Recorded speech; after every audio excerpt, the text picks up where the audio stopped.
Right guys, controversial AnCap video. Past 2 days I had an interesting time. Having my views, a couple of my views, let's say one of my views, challenged in Twitter arguments, you know, where the discourse is, where the chatter is on Twitter X. Talking amongst the AnCaps, or at least some of them are AnCaps. Some of them are like linos, I think. Very emotionally charged. And one of the big problems you have when you're arguing your politics online, as I often do, and I quite enjoy doing it, you don't want to be arguing with rightists and leftists. You have a different frame of mind for different types of people, different people who associate themselves with different political groups.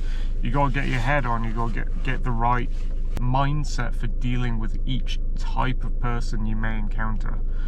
So I've got my arguments, they've formed from my experiences over the years, from what I've seen, from what I've learned, from what I've known, and often arguing with a lot of commies. I mean, when you talk to commies on Twitter, you know at this point, I mean, back in 2017 we weren't so sure if we could persuade them, if they were reasonable. These days we know they're not reasonable, and we also know that of rightists, statists on the right, like conservatives and monarchists, who will go absolutely apeshit. They're basically like SJWs on the left. There are such a thing as right-wing and SJWs, right-wing collectivists, right-wing identity politicians, who do exactly the same thing as the left, and they either don't realize they're doing it or don't know that they're doing it. You know, is it malice or is it incompetence, that old argument. So there's always the problem. I don't know if it's so much a problem now, because now we know they're doing it, we can kind of ignore it. When you're arguing with a leftist, they will call you a Nazi without evidence. Of course, that's kind of funny because it masks what they are, because Nazis are far left National Socialists. Sorry to anyone who doesn't actually read history, who doesn't quite understand that point, but fascists and Nazis are forms of socialists, which are left-leaning. Yeah, that's that. I'm not going to go debating that today, because that's not the point of this video, but that's something we can talk about some other time. When you're arguing with a leftist online, they will call you a Nazi without evidence, and that will come with the framework that they've established, this code of conduct. Always punch a Nazi, and they go around calling people Nazis who aren't Nazis. The net result of this is they're going around being physically violent to centrists and people all stripes of life who they're just calling Nazi for no reason, or fascist or whatever, when not using the terms correctly and not having any real evidential reason to use the terms. The right do this as well, and you might not see it if you're not looking for it, but when the right say pedo or wood chipper, they're doing the exact same thing. That's the exact same thing as calling someone a Nazi. They call people a pedo without any evidence, based on they're just disagreeing with them on the internet. There's no physical evidence for it. And then they say wood chipper, which is basically like punch a Nazi. Wood chipper is like kill the pedo when you see one. If someone just calls out a pedo, that's obviously definitely a pedo for sure, so you must kill them instantly on the spot, preferably by feeding them into a wood chipper. And I think the left are more likely to physically actually try and punch a Nazi on the street than to give them some kind of credit, than the right are to physically grab and kill a pedo on the street. The problem is always, it's not a problem that the right want to kill a pedo. The problem is that they don't want to kill pedos. The problem is that they want to call people pedos who aren't pedos. They want to call someone that without any evidence, and then they say, kill them for it. You know, it's just the same thing. I could create my own authoritarian movement that's somehow, I don't know how, different from the right and the left, and I could say set fire to all animal abusers. That could be my thing, you know. I could be an authoritarian and my whole ideology has its own bullshit tenets and things, and then one big thing we just go around saying that has got huge popularity in our ranks is set fire to animal abusers. And then we might be arguing on the internet some political issue, and I might yell at someone, "Animal abuser! This guy abuses animals." "Oh, you know what we should do to animal abusers? Like, burn this dude." "Oh, it's burning time, it's burning time." Like, someone says, like, something that is against my authoritarian ideology, like, "Oh, you shouldn't be ruled in this certain way." "Oh, you say that you shouldn't be ruled in this certain way?" "Well, I say you should be ruled in this certain way. You fucking animal abuser. Get burnt," you know. And then invariably, like, some member of our authoritarian group goes out and there's like an example in real life of someone being burnt alive, and maybe at some point someone had called them an animal abuser before that happened, and there was like no evidence for this person having abused any animals. And in fact, you know, it gets to the point where people are so obsessed with this little kind of fun cultish thing, this popular thing that it's popular to do, go around like calling someone an animal abuser. And it might be based on something having happened, like the authoritarian group may have spotted something going on with the rightists and something going on with the leftists where they will actually abuse animals, and it grosses them out, and they say, "Well, what do we do with animal abusers? We burn them." And it's like part of a joke, but you know, it gets to the point where there are a couple of examples where people get burnt and they haven't abused any animals, but they've been called it. And it's the same. That would be my hypothetical that goes along with what's actually going on at the moment, which started with the left calling everyone Nazi and then punch a Nazi, and then grew into the right calling everyone pedo and wood chipper a pedo. And that's just something, you know, it's a loss of sanity, it's a loss of focus, it's a loss of self-control. You're not actually finding evidence for things that happen. It's an anger thing. It's, you know, just getting carried away with your anger. Let's say arguing points on the internet, arguing political points on the internet, and you get so steamed up and enraged by who you're arguing with that you default to worst thing in the world. Call them the worst thing in the world. Gotta call them the worst thing in the world at this point. That's our top go-to for, I really don't agree with this person, so I have to call them evil in the heat of the moment, and fuck what comes of it. And then it chains on to the whole kind of joke, and then I don't know, the example of burn an animal abuser is like semi-appealing, because it's like, I don't like animal abusers. If I was really angry with someone, if they really were an animal abuser, maybe I'd probably say, like, you know, burn them or something. It's very easy to slip into the authoritarian mindset where you're just like, be violent or say you'll be violent against someone because they are the enemy. It's easy to slip into that. In a lot of cases I don't blame people, and I think it's anger getting the better of them, and I can see how it's easy to get angry with people online. Anyway, this isn't even the point of the video. This is just like from the outset framing stuff. Point of the video is you gotta be really fucking careful with this stuff because of all the aforementioned psychos. It's a difficult video to make because it's controversial topics, and when you get into controversial topics, you undoubtedly get the emotional, angry people. They come out, they think you're saying something that you're not saying. That's what they think. And the subject is parenthood. The subject is property, and the subject is parenthood. And that's what make people angry. And the people who style themselves as AnCaps or Libertarians, whether they are those Libertarians or not, I think there's there's an epidemic of fake Libertarians around, basically, who are basically rightists or leftists, and they just call themselves Libertarians, but they're authoritarian as fuck and can't control themselves and don't believe in freedom views. But there are other people who do believe in freedom views. They're level-headed, they're patient, they will try and persuade you to their viewpoint. It'll be about voluntarism, defending your property, being peaceful, but being like aggressive in defense of your property. And for AnCaps, that's a whole big thing. And I've gone into trying to create the elevatist constitution. I don't want to say manifesto because that's a scary word to people.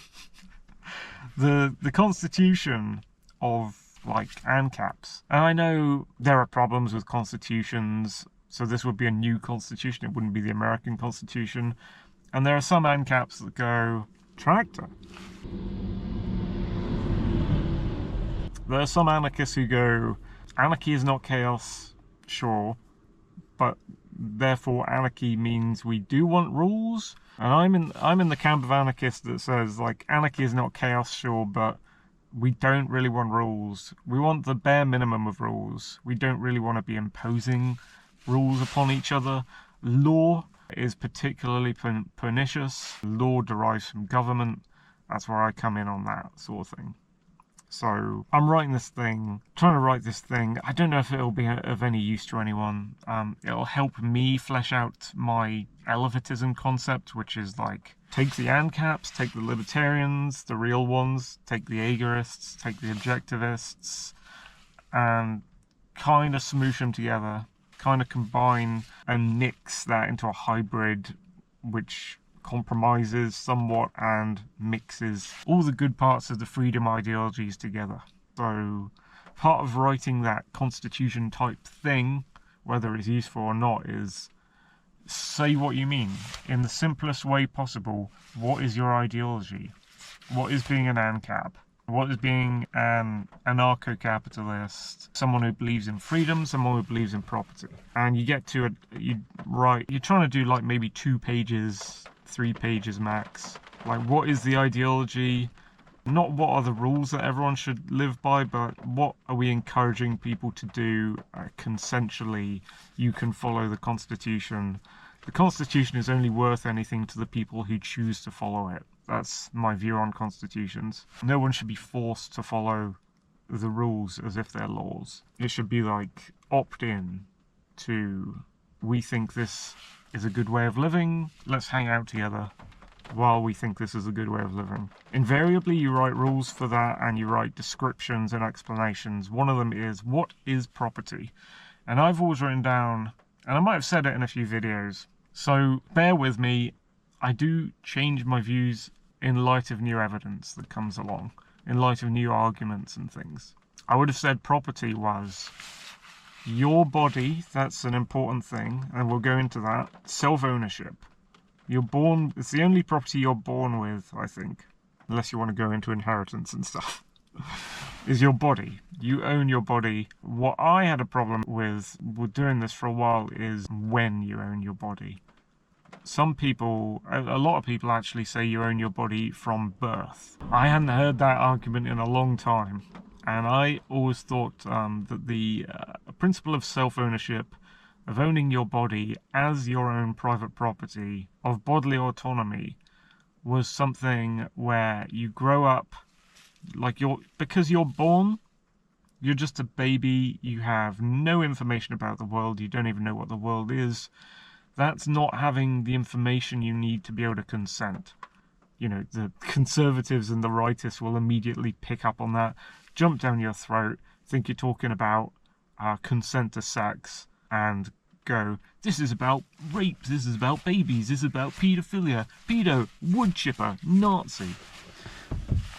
That's why I needed to do the precursor to the video in front, because there are these emotionally triggered rightist and leftist SJWs who will go, what? You're a Nazi. What? You're a pedo.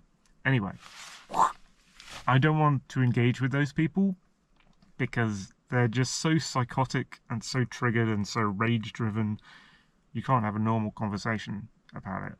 Suffice to say, I have to lay down even more caveats and precursors to my argument because of those people.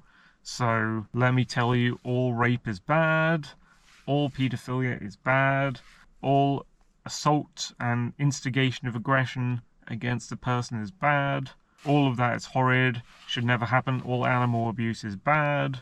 That's a whole other debate, is like animal rights versus human rights, which people have been talking about to me while I've been talking about this subject. But yeah, like, anyway, we'll get back into it. Forms of property: your body, your house, your land, your possession, your guns. And what I had for a long time, because of this bodily autonomy thing, like, you own your own body. When do you own your own body? Most AnCaps seem to be of the view, and I didn't actually know this until recently, that you own your body from birth, even though you can't consent to knowing what that is, what that means, because you're just a baby. So you would need your parents to, and I said, your parents own the child.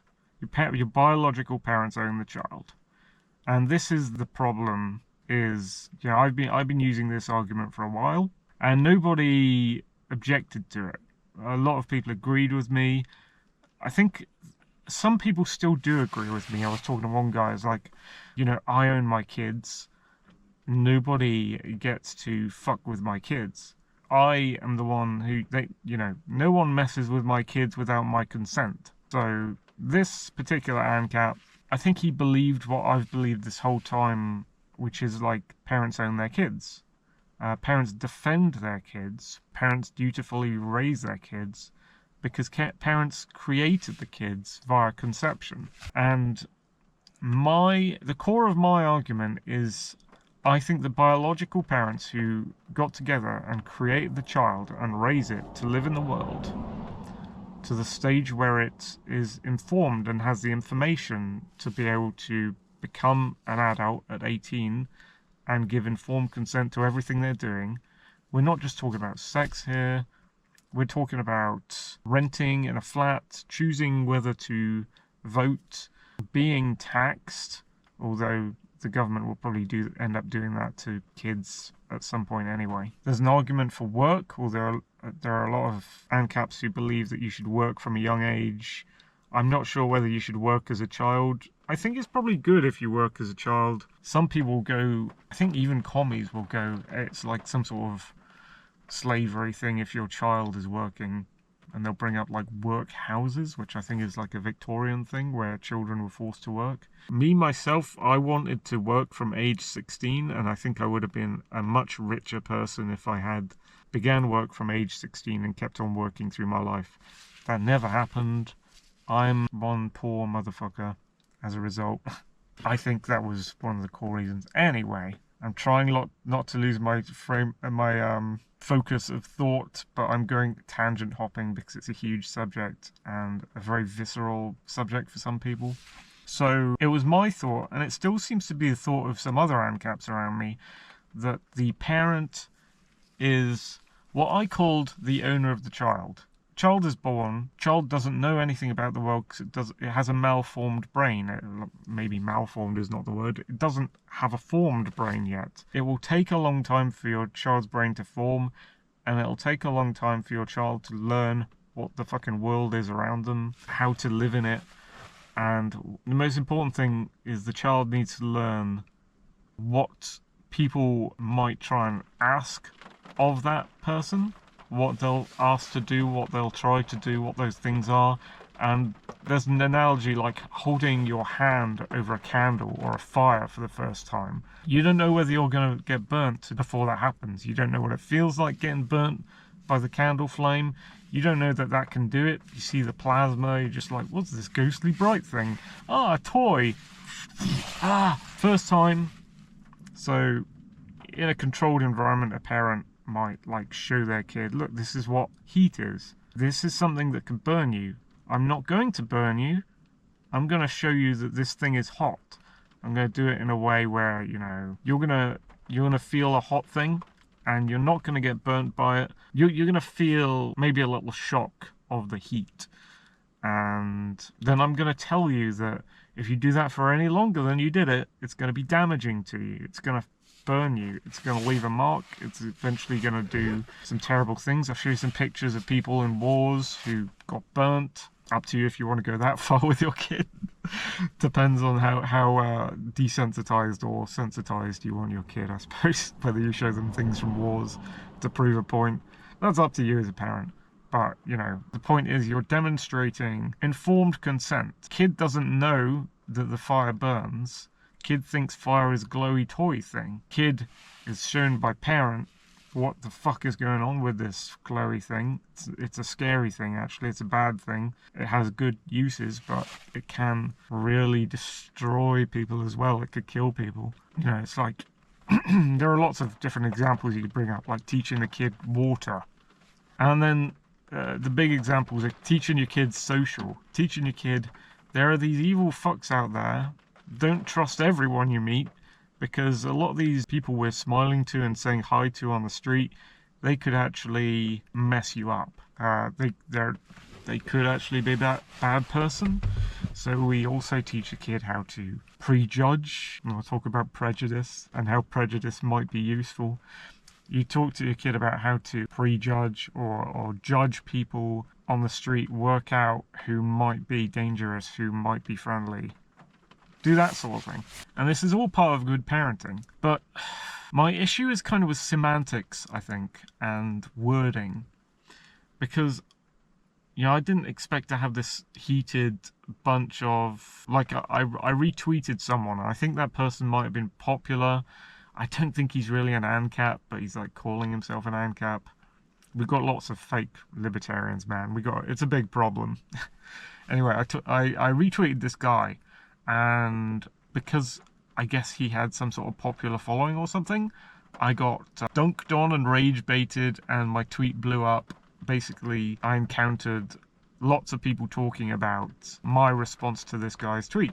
And can I find the tweet? Can I find the tweet? Because that was where all this came from. This where it all began. The guy I bumped into, who is not someone I follow, is not showing up. I wonder if they blocked me or something. Did they block me? Because it would be on my feed. Yeah, but that would still appear. With Elon's new block rules, even if someone blocks you, your tweet would still be on your feed. The guy is called Liquid Granite. His user name... Oh, fuck, it's a commie. It's not an anarchist at all, it's a commie. No wonder the tweet blew up. Where did all the AnCaps come from? Liquid Granite, at @darkest_granite. Pronouns in the bio, Zuby's Razor. They, them. This is not what I remember at all. I thought this was an AnCap. Dude, this was a commie. Calling themselves a rhino? Republican in name only. A leftist self-identifying as a rhino? Whoa, that's weird. There are some weird people out there. Anyway, that's who it was. Okay. There we go. It's a poll. Their poll says... so this is...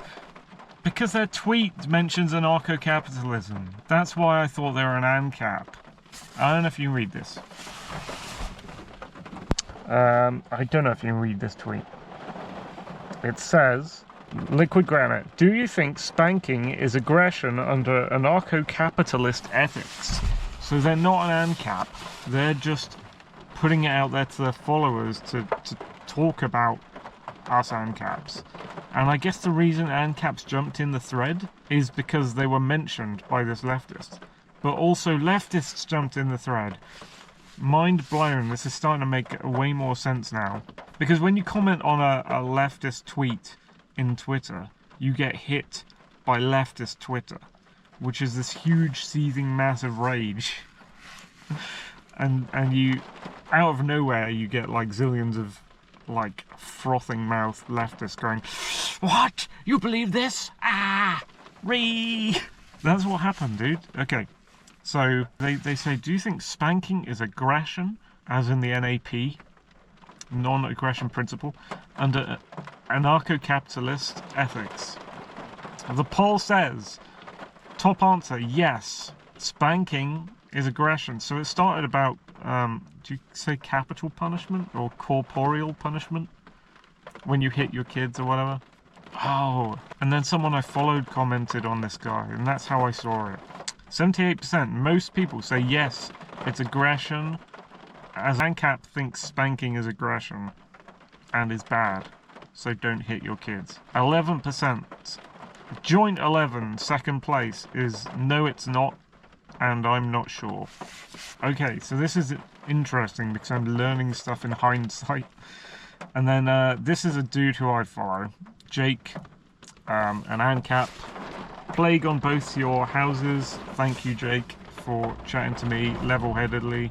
He believes also that yes, it's aggression to smack or spank your child as a form of corporal punishment or capital punishment. Is it corporal or capital? Those might be two different things. You know, when you smack your kid as some sort of discipline measure, I suppose you call it discipline. Plague on both your houses says yes, that's aggression against the child. He provides a little flowchart. Should I spank my child? The flowchart says, are they old enough to understand reason? Yes. Then use reason. And it goes down to stop hitting your child, you asshole. And then back to the top of the flowchart. Are they old enough to understand reason? No, they're not old enough to understand reason. Then they're not old enough to understand the reason you're striking them. And it goes back to the same place. Stop hitting your child, asshole. So that is how I saw this. That's how I got into this. Because disciplining your child, and that's another controversial topic. I'm in two minds about it. My dad physically smacked and disciplined me as a kid. I don't think it's useful. I think it's semi-useful for controlling kids and teaching them. If kids get wildly out of control, and I don't think I was one of those types of kids, looking around, those types of kids do exist, and they can take dominance over their parents, become like immature for their entire life and more powerful than their parents. But there are lots of kids out there who are just so wild, they dominate their parents become subdued and quiet. The kid, never getting that discipline from the parents, gets wild, immature, and stays immature through their life, and physically brutal. So I think discipline has its uses in places. I'm on the fence about physical discipline with kids, but his view, my friend on Twitter here, is that you shouldn't do it, and that it's a kind of property thing. It leads into the property thing. Is the child your property while you're teaching it to be its own property? And I created my retweet of that.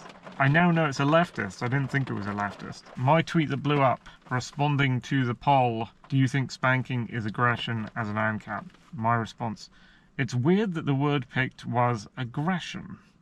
Yes, it's aggressive, but it's not property violation, as child belongs to parent until after age 18, when they're not a child and belong to themselves.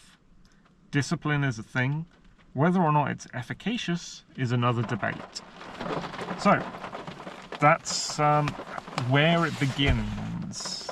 And I'm not going to get into the nitty-gritty of all the different responses and things to me, but I got a ton of different responses, and I thought they were all AnCaps. Well, AnCaps. Some real AnCaps and some linos. Sorry, overheating camera. Turns out there was a lot of actual leftists and commies in there as well. Because it's a leftist post, I can't get over that. Anyway, I mean, it's a very controversial set of arguments. And through the semantics thing, semantics being like, people have different... Semantics is like, people have like two different words for the same thing.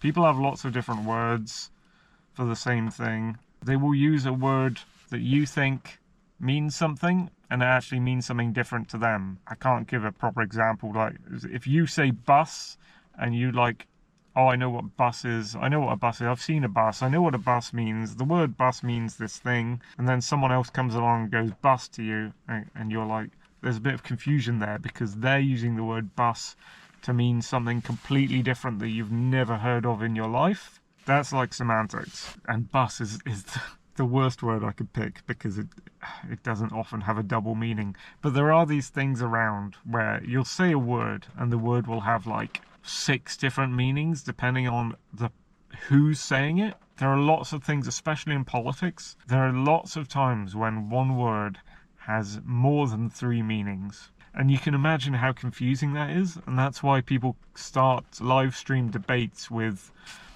could we please define our terms? And they're like, what does guest 1 think socialism is? What does guest 2 think socialism is? What does guest 3 think socialism is? And they all give like 3 different answers. And you're like, what? Doesn't it just mean one thing? It means different things to different people, dude. That's a problem with human interaction that makes things very complicated. But I've got a handle on how to deal with that when you come across it. And part of it is like, ask someone what they mean for a really basic word when you're arguing about that word, because they don't mean it how you mean it. 9 out of 10 times they don't mean the normal words you use how you mean it. So we've got different frames of reference from each other that are quite far removed. Anyway, I brought up a topic in this retweet that I've thought for a long time, which is simply this, and don't have an emotional reaction. If you can, control yourself, everyone, please. This is a place for controlling yourself and rational thinking, hopefully. Reasonability. My thought was the parent raises the kid, and the kid is the property of the parent until they're age 18, when they are old enough and learned enough that they can give informed consent and be the property of themselves. Commies won't really know what the fuck we're talking about, because commies don't believe in any part of self-ownership. They believe that the state and the government should own you, and the shared ownership of everything, and like you can steal and it's fine because there's no such thing as property. Just put the commies aside. Don't include them in the debate. But I wanted to talk to the rational people around the AnCaps and try and figure out a way to work this out with the AnCaps, because to my surprise, a lot of the AnCaps, for the first time in years, jumped down my throat and went, no, humans can't be property, children can't be property, children are born as the property of themselves, children are self-owners of themselves without informed consent from day one as like a fetus. And I suppose that feeds into the rightists, the conservatives, abortion arguments. Put them to the side, put the commies to the side, maybe put them both at the same side as each other, because they both are. Push them to the side, conservative, rightist, monarchist, push them to the side, not fucking interested for the purposes of this debate, want to talk to the AnCaps and Libertarians about it. And yeah, it's like, so a lot of AnCaps were saying to me, you're treating this like ownership or slavery. A parent cannot own a kid. And I'm like, if a parent can't own a kid, then the state has free access to take the kid, right? It's like, if the state has an institution like Child Protective Services, and the state has like laws in place, like especially with Keir Starmer, if you get a socialist leader, the government, the state, has laws in place saying that if you say a naughty word on Twitter, then it's misogynist hate speech and you should be arrested for it. And if they decide that, look, your child isn't your property, that child, your own child that you birthed, doesn't belong to you. So if you say a naughty word on Twitter, under hate speech laws, we're going to use Child Protective Services to take your own, there we go, your own, is it your own? I don't know, child from you. And what argument do you have against that? Really, I mean, you could go into, you know, it's a slave if government takes it as well as it's a slave if the parent raises it. But I've always thought, you know, I've never thought of it as slavery, that the parent gets to call the kid their own and raise it to the point, raise it as property, I guess, to the point where it can be informed and own itself. I've never thought of that as slavery. And to cut a long story short, which is very difficult in this video, there was a big rage thing. Me arguing with lots of AnCaps back and forth. You know, what does it mean to be a parent? Can a parent be said to be the property owner of the kid? When does the kid become a self-owner, property owner of itself? Can the state say that a parent is not the owner of the kid and then take the kid? And we did this back and forth rage for a while. The most emotionally triggered ones, there was some bastard who was just like acting like a writer. He was actually saying he was an AnCap, but he was like acting like a rightist, and he was just like going, pedo, pedo. Dude, this is not about fucking sex with children. No part of it was about sex with children. And they're like, oh, it just gives you free rein to, if you're a parent, to do whatever you want to abuse a child. And like, that's not what I'm saying. I'm saying raise your kid to the point where it can defend itself against government, and that government can't take your kid away from you. Because the government is socialist, and socialists' MO, I don't know if you've been watching this whole time, is to take children away from biological parents so that they can raise them as tax cattle and child soldiers for the socialist cause. That is a thing that is going on right now. It is happening. I don't know how to make it any clearer. Anyway, we had this back and forth, and yeah, the emotionally triggered and the angry people calling themselves AnCaps, I obviously couldn't get through to them, and they obviously couldn't get through to me.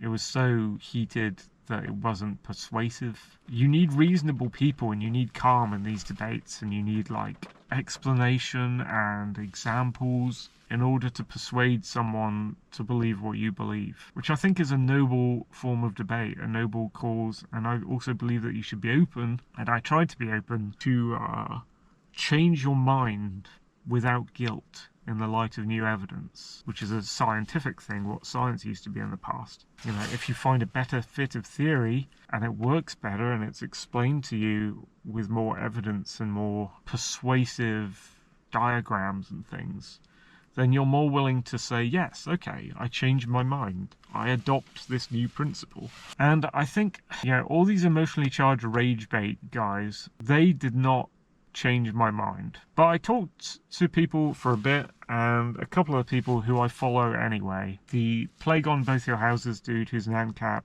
and Rude Boy Based is someone I follow who is also an AnCap. They were patient with me and calm, and they talked about it with me. They didn't like paint me as the enemy. They didn't do the righteous thing of like yelling and screeching insults. There were no insults thrown. It was just a talk. So eventually, Jake, Plague on Both Your Houses, and another guy who I should probably credit on Twitter called @LibertyCourier joined in, and they persuaded me that it was a semantics issue, and it was about the wording, and that's what people had a beef with, I think. That's why people got overly heated, at least among the real AnCaps, is probably because of the wording. People don't like kids being referred to as property, but the core concept is basically the same, but they advised that parents should be considered as stewards or guardians of children. And the stewardship, I'll have to have a bit more talking with them, but the stewardship seems to come with the creation or conception of the kids. So at the moment it seems as if they're saying stewardship and guardianship is the word I'm looking for, I guess, that is linked to the parents. So without the parent being the property owner of the kid, the parent is still sort of dutifully bound by being the creator of the child in a consensual voluntary creation event with their partner, who is also the other parent. Again, we have to go into duty. Is duty something imposed by authority? I don't know. But like, the parent is dutifully bound, shall we say for now, because they created the kid, to protect it and to raise it and defend it, which is basically what I was saying with the property thing. But it's just in different words. That's what my point is. The words have changed, but the concept is the same. Sort of the same. Slightly different. Because I never saw it as this slave thing that people are going on about. So maybe I did need to use different words.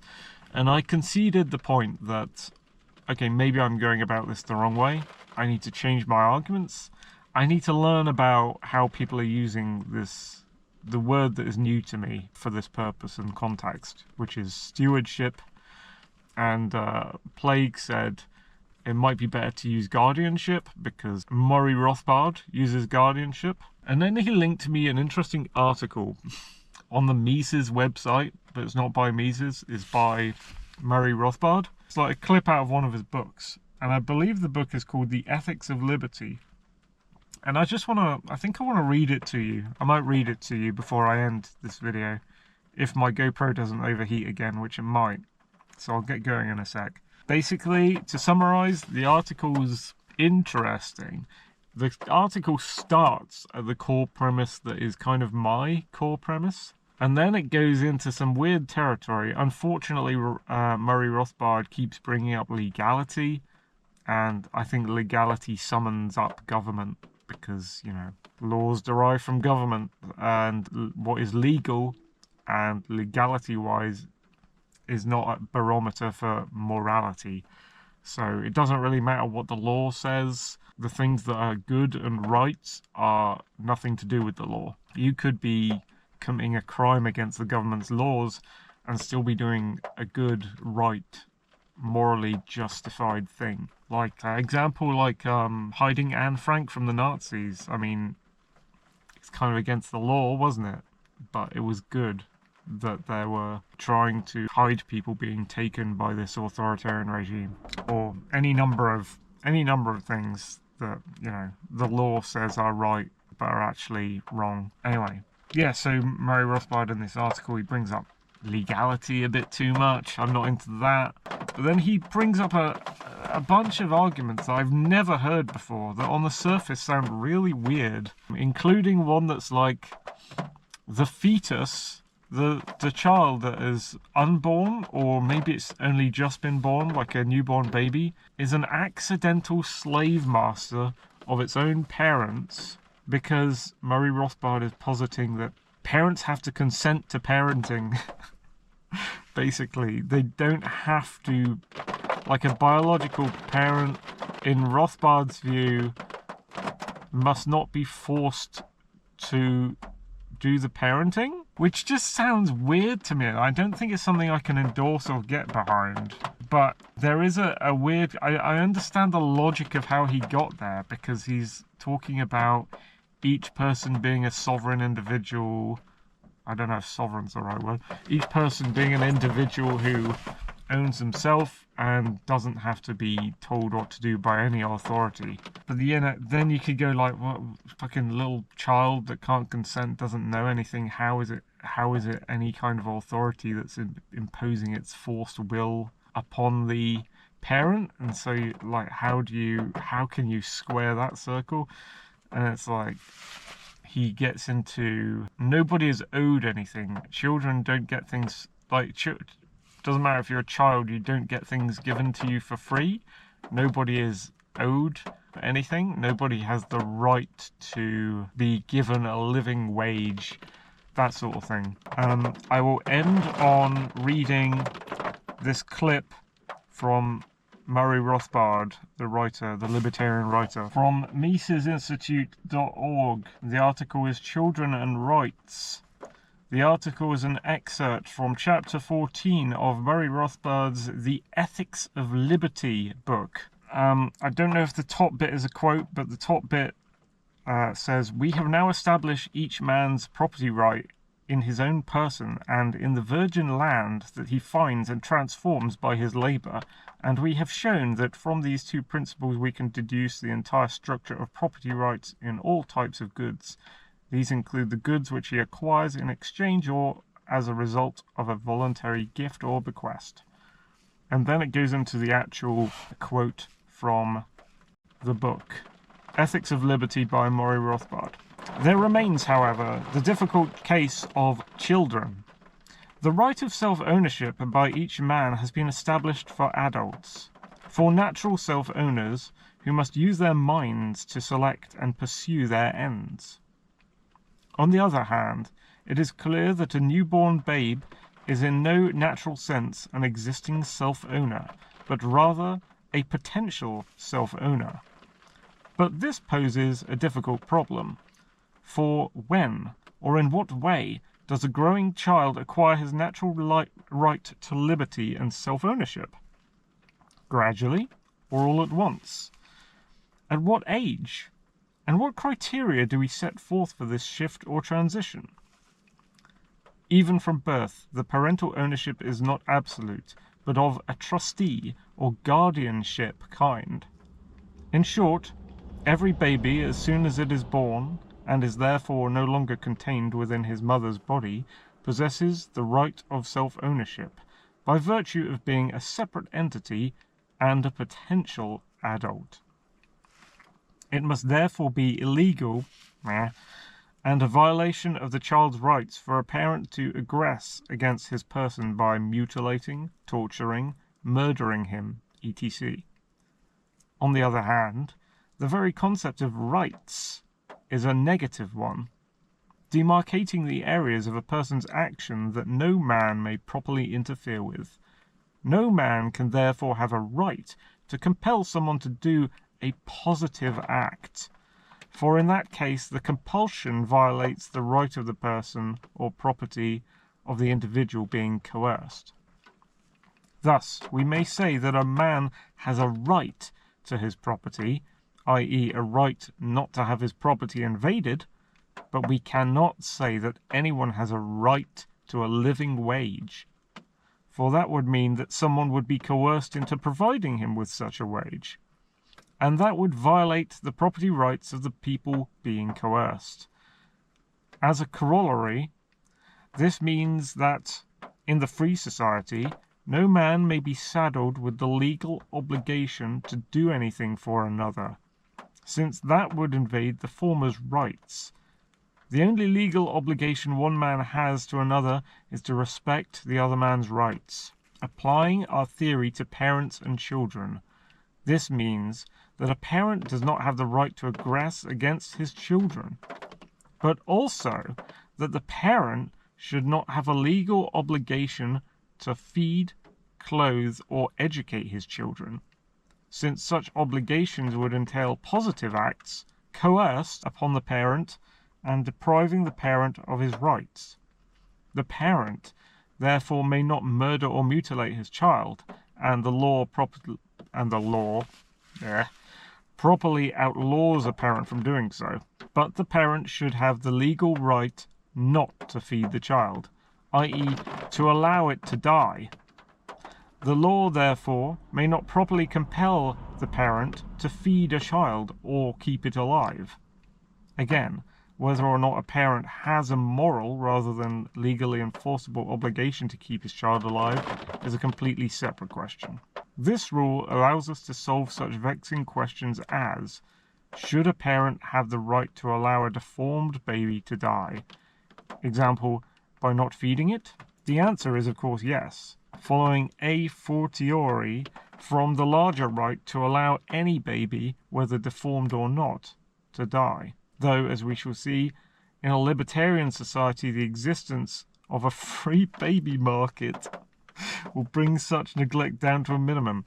I don't know what he means by this. He's talking about the free baby market. This is kind of worrying and dodgy. Our theory also enables us to examine the question of Dr. Kenneth Edelin of Boston City Hospital, who was convicted in 1975 of manslaughter for allowing a fetus to die, at the wish, of course, of the mother, after performing an abortion. If parents have the legal right to allow a baby to die, then a fortiori they have the same right for extrauterine fetuses. Similarly, in a future world where babies may be born in extrauterine devices, test tubes, again, the parents would have the legal right to pull the plug on the fetuses, or rather, to refuse to pay to continue the plug in place. Let us examine the implications of the doctrine that parents should have a legally enforceable obligation to keep their children alive. The argument for this obligation contains two components: that the parents created the child by a freely chosen, purposive act, and that the child is temporarily helpless and not a self-owner. If we consider the first argument from helplessness, then first we may make the general point that it is a philosophical fallacy to maintain that A's needs properly impose coercive obligations on B to satisfy these needs. For one thing, B's rights are then violated. Secondly, if a helpless child may be said to impose legal obligations on someone else, Why specifically on its parents, or not on other people? What do the parents have to do with it? The answer, of course, is that they are the creators of the child. But this brings us to the second argument, the argument from creation. Considering then the creation argument, this immediately rules out any obligation of a mother to keep a child alive who was the result of an act of rape, since this was not a freely undertaken act. It also rules out any such obligation by a step-parent, foster parent, or guardian who didn't participate at all in creating the child. Furthermore, if creation engenders an obligation to maintain the child, why should it stop when the child becomes an adult? As Evers states, and he's quoting someone else, the parents are still the creators of the child. Why aren't they obliged to support the child forever? It is true that the child is no longer helpless, but helplessness, as pointed out above, is not in and of itself a cause of binding obligation. If the condition of being the creator of another is the source of the obligation, and this condition persists, why doesn't the obligation? And what of the case in some future decade, when a scientist becomes able to create human life in the laboratory? The scientist is then the creator. Must he also have a legal obligation to keep the child alive? And suppose the child is deformed and ill, scarcely human. Does he still have a binding legal obligation to maintain the child? And if so, how much of his resources, his time, energy, money, capital, equipment, should he be legally required to invest to keep the child alive? Where does this obligation stop? And by what criterion? And it goes on further than that, but that's where I got to when I was reading it. And I just thought, yeah, these are some very interesting arguments. I don't agree with all of them. The ones I haven't heard before in a lot of cases, like the parent has no obligation to raise a child is very unusual. But you can see already that separation he's making between the parent and the child. The child is a self-owner, and the parent sort of... You can see people arguing that the parent should have nothing to do with the child unless the parent consents it, and therefore, you know, the child is no longer property of the parent. And then people would be up in arms against that as well, because you're not looking after your own creations, so it's still controversial. But I've had my views challenged. I might start using stewardship or guardianship, because it riles up a lot of feathers, I think, when you say the property thing, because people don't know what you mean, and maybe part of the problem is that they think they would have to tell their child that their child is property until it is age 18, and they can't stomach doing that because they come from like libertarian and anarchist traditions where you're not meant to have ownership of people and slavery, and people would immediately think you mean that, when that's not what I mean at all. That's not the point I'm trying to make. The end point of all this is, don't let your children get raised by communists. Be the person who raises your child yourself. Because it's your child. Thank you for watching.